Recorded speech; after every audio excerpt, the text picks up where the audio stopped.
Animal Land by John Hauge. Chapter 7. First Date. There was some disappointment within Ronald about the direction of Animal Land, but it wasn't a totally wasted trip. Martie's place was not far away. She wasn't the political type and had skipped the assembly. He had a plan. 2 hills and he was there. Ronald saw Mari as he approached. She eventually saw him. He was happy to note that she seemed happy to see him. Why, hello, Ronald. What brings you out this way? I thought you'd be with Elliot and Stuart on the hill.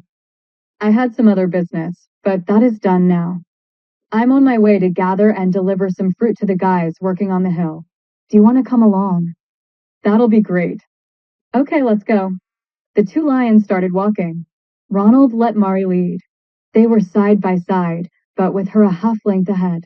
Mari started the small talk. You must be pretty busy, being an advisor and rebuilding the defenses. Yes, I suppose so. There are a lot of changes happening and the defense work is falling behind. I see. Ronald thought about elaborating more into the details of the work, but then decided not. He figured that she was probably more interested in his free time. But I still have some free time. That's good. In fact, I was thinking about observing the hunting challenges for the Cubs tomorrow night. They're going through the games to test the skills that they've learned so far. The hunting challenges should be exciting. Ronald hesitated. He wanted the question to not sound too desperate, but not sound too hopeful. He didn't want it to sound like he expected the answer to be yes as well. Are you going with Elliot? No. Ronald thought, excellent. He was so excited that his left rear leg hit his left front. He quickly recovered and tried to make it look like nothing happened. Mari did not say anything. She must not have noticed, he concluded. Mari elaborated further on her no answer. Elliot doesn't like watching the violence of hunting. Violence, Ronald blurted out. Whoops. Ronald said that out loud. How absurd, he thought, but predictable. Ronald had the opening he was looking for. He felt an anxiety come over him greater than facing a group of men with guns. His adrenaline kicked in as his body gave him the fight or flight response. This was probably appropriate as Stuart did say it would be a battle to win over Mari. He focused and got his words out. How would you like to come with me to see the hunting trials? Sure. I'd like that very much. The affirmative reply was exactly what he wanted to hear. Rather than allowing his heart to slow its pulsing, it actually picked up the pace. Ronald looked at the surroundings, looked at the trees, and looked at the sky. This was the day that he asked her on their first date, and he wanted to remember the place where she said yes for the first time. Well, she actually didn't say the exact word yes, but it was close enough. Ronald wanted to stop and scratch the ground to mark the spot, but this would be too obvious. Okay then. I'll be over, say, a couple of hours before sunset, and we'll walk there together. Sounds great, Ronald. An awkward pause followed. Ronald didn't know what to say next. He looked at Mari, but she didn't let on that this day was as significant for her as it was for Ronald. Ronald fell back to the tried and true. This is some nice weather we are having. Yes, it is. You guys should be able to get a lot of work done. Yes, but there is a lot of work to do. All of Animal Land appreciates the sacrifices made and the current work you all are doing. It is what we are here for, Mari, to fulfill the vision of the founding animals. I see Charles's trees up ahead. Race you there. Mari answered by taking off in a full run. Ronald followed, almost happier to be trailing in this race. When they arrived, they could see the apples had fallen to the ground and were being consumed by insects and smaller predators. Charles's son, Andy, was there, working feverishly. Hello, Andy. Hi there. Ronald. Mari. Mari spoke. Looks like you've got your work cut out for you. This wasn't news to Ronald, who had been there before. It's time to bring them down, but there are so many and just me. Normally, Father would help, but he's been tied up yet again with the hospital area work. You'll get through it. Andy's childhood dream was to grow up and work with his father growing and harvesting the apples and other crops. Adulthood had come early for him. What would have been part-time fun helping his father had become a sun-up to sundown labor. I'm sure that the chimps I played with before Bernard took the job as leader of Animal Land are working just as hard over at the hospital area, he thought to himself as he swung down from the tree to greet his visitors. Mari asked, "We're looking to pick up some apples for Stuart and Elliot and the others. Can you help us out?" "Sure thing. Here's a couple of branches with some already on them. I was going to take them to the hospital area's food storage area, but you can have them." "Sounds good." The two of them thanked Andy some more and then grabbed the branches with their mouths. Towing the branches made it impossible to continue their talk, which was fine for Ronald, as he had secured the commitment for his date from Mari. This would prevent him from ruining it by saying something stupid. Ronald set down the apples when Stuart came up to greet them. "Stuart, how's the work going so far?" "We got a lot done this morning. These apples couldn't come at a better time." The small feast was a welcome break in the monotony of the work. Elliot and Mari immediately paired off, and Ronald found himself half talking to Stuart and half eavesdropping on Maria's conversation with Elliot. "I don't see Willard. He didn't show up this morning. We went ahead without him." Elliot broke off his conversation with Mari to reply. Apparently, he was half listening in on Ronald also. "I forgot to tell you. Willard says he won't be able to make it." Elliot enjoyed the fruit and then looked at the rest of the rocks that needed hauled up the hill. After the fruit was eaten, Mari left. Ronald was a bit disappointed that she didn't say goodbye to him, but with Elliot there, maybe that was best. Ronald and Stuart did not hesitate as they grabbed more rocks and headed up the hill. Elliot waited for Mari to be out of sight. Elliot thought, "Gee, I really feel like having more apples than doing more work." Stuart had already returned and was getting ready to head back up. Elliot grabbed one himself and started up the hill, following Stuart. As Elliot got to the top, my front leg, I think I twisted it. Stuart stopped to look back at Elliot, annoyed that Elliot interrupted his progress to tell him this. "Thanks for the help.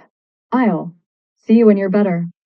Without waiting for a reply, Stuart continued up the hill. Ronald followed. Elliot limped down the hill and started off to the hospital area. Ronald waited until he and Stuart got to the top of the hill before speaking. "I can only help a little as I'm taking Mari to the cub trials." "Good. Finally, you are taking my advice. This is good. Settle down, partner. Just show me where I can help, Stuart." Stuart showed Ronald where to set up the branches. The rocks would lay on a platform of branches. Pull the bottom branches out, and the weight of the rocks will collapse the platform and cause the rocks to fall down the hill onto man. Wait. Ronald waited. He thought there was something wrong with the placement of the branches. "You need to get ready for your date." "Ready? Bath?" "I don't think so, Stuart." "You want to look nice." "I don't have time for that. This work is more important than an extra bath. I'll take my normal one in the morning." "Fine, but I warned you." Omega. At the end of the day, Ronald went to the hospital area to check on Elliot. He found Charles with Elliot. Ronald listened in on their conversation. "Elliot, what has brought you here?" "I thought it was a twisted leg, but the chimps have diagnosed me with jungle heat stress, or ch7.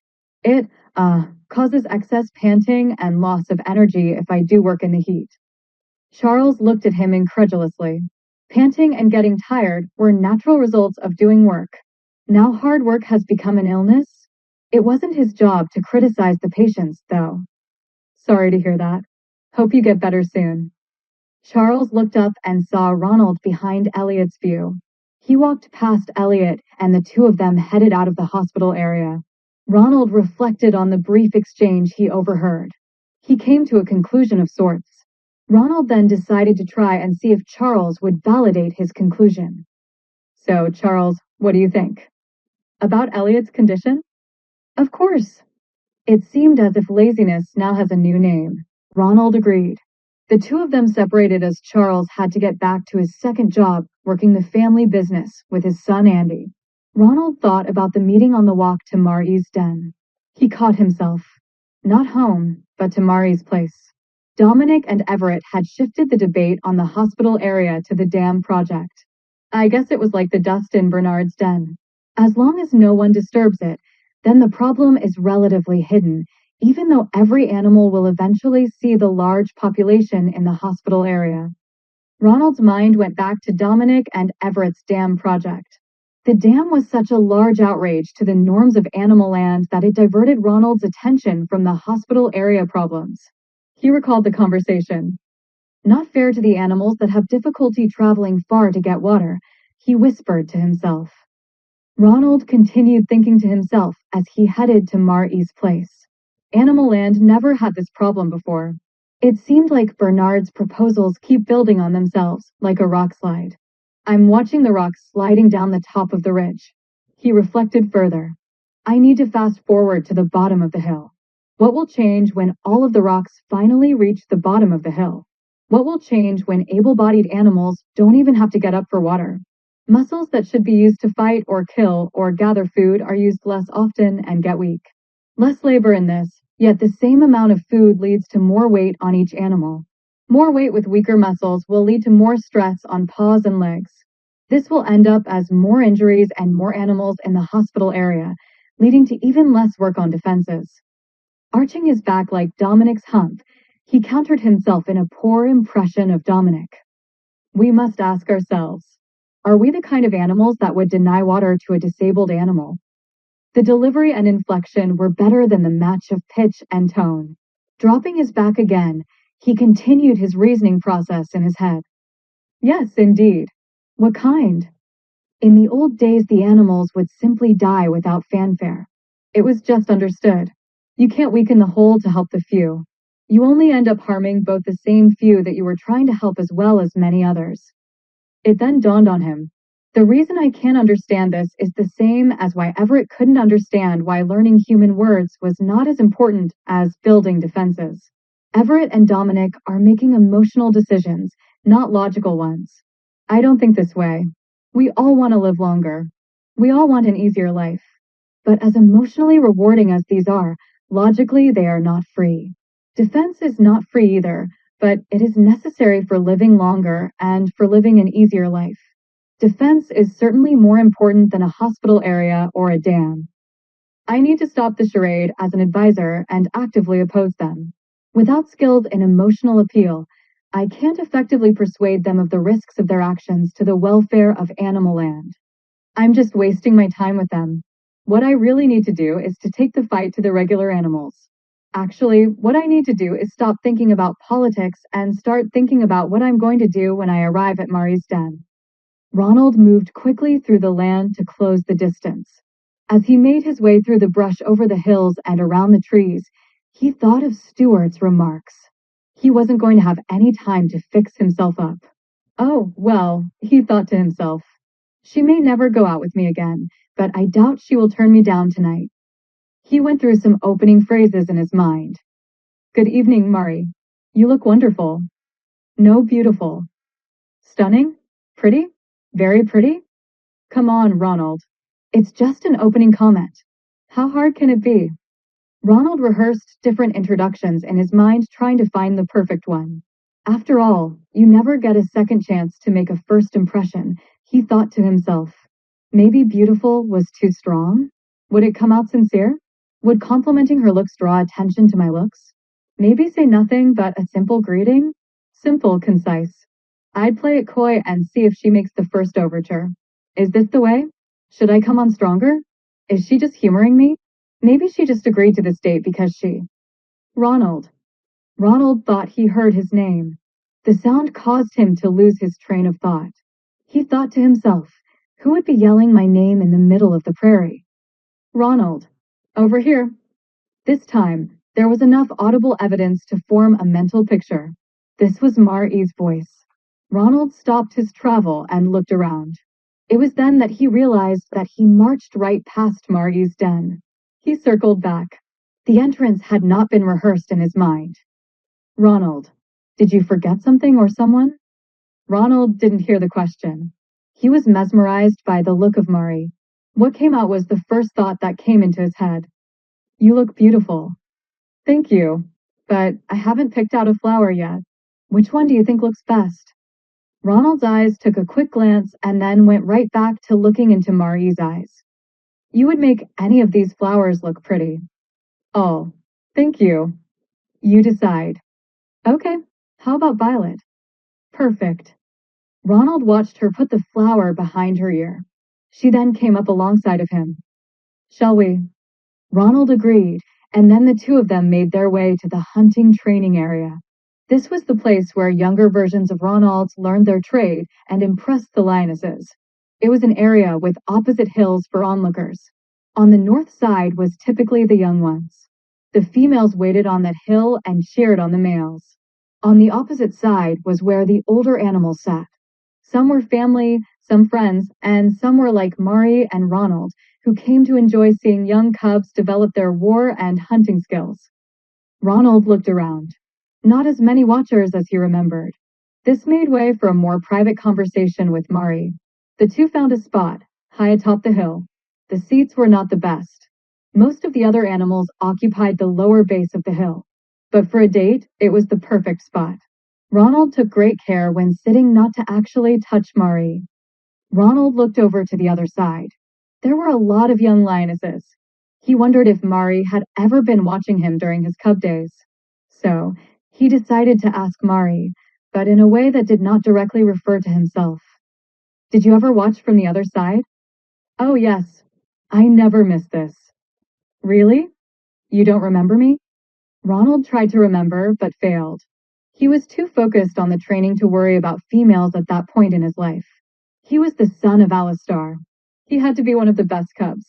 There was an expectation that weighed more on him than most of his peers. They had the luxury to waste more time on the females. "Not really. Sorry. I wasn't much into females at that point in time. You all were distractions keeping me from honing my skills." "Is that what I am now?" Mari batted her eyes. Ronald didn't need the batting eyes to notice her. He was caught up in her since he saw her again at the parade. "Even more so. Your beauty is making it difficult to follow the action below." Mari thought she should put this to the test. "Look." Mari pointed to the action below. A small melon or a pumpkin is tied on the top of a camel's back using a vine. The goal was to have the camel run at full speed and have the cub jump up, grab the fruit, and sever it from the vine. The trials were an attempt to mimic the death bite on the back of the neck of a gazelle. It was a difficult challenge. At the start of the season, the cubs simply are not big enough to make such a high leap. The excitement is finding the right time of the season when they first are able to complete the challenge. At the end of the season, pretty much all of the cubs can do this. The first one to do it was given a high honor. Mari knew that Ronald was the first in his class to do this, but didn't want to tell Ronald that she knew. "They're doing the leaping challenges." Ronald didn't bite. He kept his eyes focused on her, but he knew that there was not much to see in terms of the leaping challenges. "They certainly are. It is very early in the season. I would be surprised if we were to witness a success today." Mari took small looks at Ronald, but forced most of her time looking down at the field. She wanted to test his commitment to breaking away from animal land duties and to focusing more on building a relationship. The cubs seemed to be getting better and faster each year, although I remember more cubs participating when we were young. Ronald may not have remembered her during his days on the training field, but he did remember her on the sidelines during the parade. "Sitting with you now, I can see that you are even prettier than I remembered from the parade. I'm surprised you noticed me with all those others. I saw you vividly and knew that I had to get to know you better." This was promising, thought Mari. "How much do you want to know?" "I know about the gods of beauty carrying you down from heaven to animal land, and the gods of destiny placing you in my line of sight in the parade. Maybe just fill in some of the other minor details between these 2 points in time." Mari didn't know what to say to that. It was flattering. It was corny. It was exaggerated. It also seemed sincere. "You don't sound like the typical warrior lion." "Ronald the warrior is just a part I play when Animal Land needs me to be." "And now what part do you want to play?" "Family lion." Mari was skeptical of Ronald the family lion, but decided to accept it for now. "I see. A very worthwhile goal." The competition finished in the way that was expected. The cubs were still too young. However, two did show promise. The walk home signaled the end of the evening. When they arrived at her den, Mari waited, and waited, and waited. Ronald thanked her for the company, but rather than leave, he waited for her to enter her den, and waited, and waited. Mari was waiting for something else. She finally gave up. She was determined not to be the one to make the first move and entered her den. As Mari bedded down for the night, she would have to wait until another date to get her first kiss from Ronald.